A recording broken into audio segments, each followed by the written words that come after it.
Hello mga kabambam! At dahil nga second day of Eid namin dito sa Bahrain, kaya naman nagpitchi-pitchi kaming mag-iina today.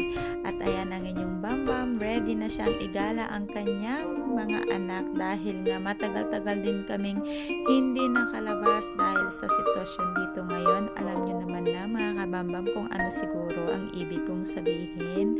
At ayan na nga mga kabambam, dahil nga gustong kumain ng aking mga anak sa sushi restaurant, kaya naman uno ko silang dadalhin sa Oishi Japanese Fusion Restaurant. So ayan, pagkababa nga namin ng sasakyan, dumiretso na kami agad-agad dahil mula umaga wala pa kaming kain. So sa mga gusto bumili pa na ng Swarovski, ayan, nasa safe mode po siya banda. Meron din kami sa PCC sa mga naghahanap, at meron din po yan sa Marasi Mall. Ayan mga kabambam.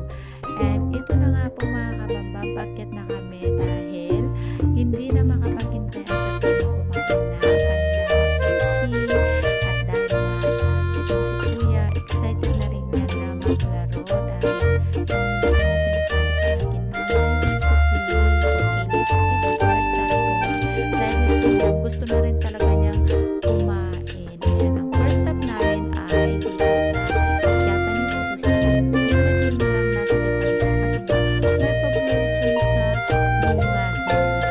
Tingnan talaga, nagmatchi-matchi pa sa aming suot na mag-iina. At ayan po ang kanilang buffet, 8.9 BD per person lang po yan. So dapat pag dinala mo ang mga anak mo dyan, yung gutom na gutom talaga sila.